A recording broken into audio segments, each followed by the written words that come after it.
Bonjour, nous allons vous présenter les études d'ingénieur arts et métiers de Pirard que nous proposons dans notre école située à Virton.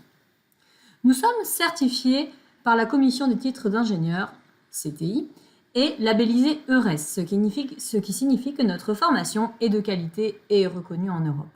La formation que nous organisons en 5 ans ouvre les portes vers de nombreux métiers. Elle est polyvalente et à la pointe de la technologie. Vous pourrez être un gestionnaire de projet, soit scientifique, technologique, environnemental ou humanitaire. À l'heure actuelle, notre école, plus connue sous le nom de Pirard, a diplômé plus de 2600 ingénieurs. 70% des étudiants ont un parcours à l'international et plus de 90% des diplômés trouvent un emploi en moins de 2 mois. D'autres décident de continuer leur formation en poursuivant leurs études. Un ingénieur peut travailler dans différents domaines. Dans le domaine de la recherche appliquée, qui consiste à améliorer des produits, un ingénieur peut travailler sur un projet avec d'autres pour élaborer par exemple des essuie-glaces moins brillants. Dans le domaine de la production, qui consiste à produire un maximum de produits, pour citer un exemple, un ingénieur peut avoir la charge de la production de bouteilles en plastique. Il peut gérer les équipes, la sécurité des machines, l'approvisionnement du plastique comme matière première, etc. Et également dans le domaine des services qui consiste à vendre des produits à un client. Il ne s'agit pas de vendre un téléphone, mais des produits techniques comme des traceurs GPS à installer dans des voitures, des robots, etc. Parlons maintenant de l'organisation de notre formation.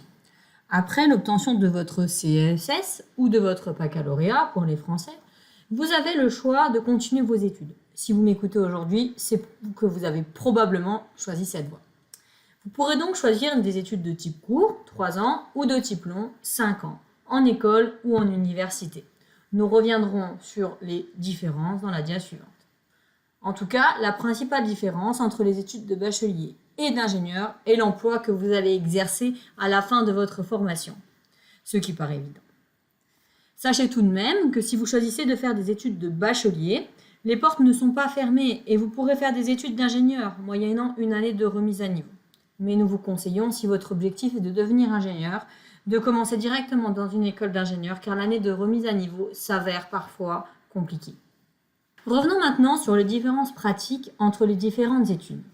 Les études de bachelier en 3 ans sont plus pratiques que les études d'ingénieur en 5 ans. L'ingénieur industriel a tout de même environ un tiers de cours pratiques qui permet d'utiliser les notions vues en théorie. L'ingénieur civil a moins de cours pratiques et plus de cours théoriques en amphi.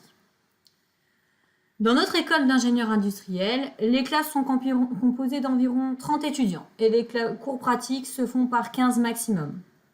En université, les classes sont plus nombreuses. Le niveau de mathématiques que vous avez est aussi un critère de choix.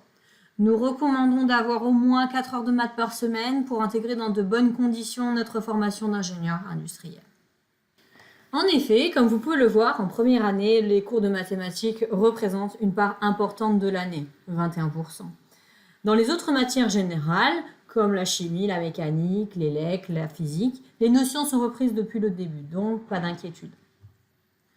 Les études d'ingénieur font partie de l'enseignement supérieur de type long et de niveau universitaire. Elles sont donc organisées en 2 cycles, le premier en 3 ans et le deuxième en 5 ans.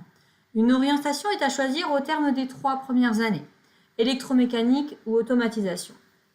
L'orientation électromécanique permet d'approfondir les domaines de la conception et modélisation de mécanismes et de structures industrielles, l'étude de systèmes thermomécaniques, la conception énergétique, l'éco-conception, l'analyse de cycle de vie d'un produit ou d'un service. L'orientation automatisation, elle, permet d'aborder plus en détail les domaines de commande et de pilotage de processus, des microcontrôleurs, des automates programmables, de la conception de chaînes automatisées, de la robotique, de la communication entre systèmes, de l'électronique industrielle, de la mécatronique, de l'Internet industriel des objets et les systèmes intelligents. Le choix de l'orientation est assez évident pour les étudiants, car ils ont reçu des cours généraux des 2 orientations durant leurs 3 premières années du premier cycle. Durant notre formation, le suivi des étudiants et leur réussite est primordial à nos yeux. Nous mettons tout en œuvre pour les aider dans leurs études. Nous organisons 2 stages, l'un de 6 semaines en 3e année et l'autre de 15 semaines en 5e et dernière année. Nos étudiants ont également la possibilité de réaliser une partie de leur cursus à l'étranger. Une occasion unique de s'ouvrir à d'autres cultures, de gagner en autonomie, de découvrir d'autres méthodes d'enseignement, de se perfectionner dans une autre langue et bien plus encore. Pour les étudiants de 3e ou 5e année, il est ainsi possible soit de suivre des cours dans une université partenaire, soit de réaliser un stage dans une entreprise de leur choix. Nos partenaires privilégiés sont repris sur notre site web. Ma présentation est à présent terminée. Merci de m'avoir écouté. J'espère avoir répondu à vos attentes.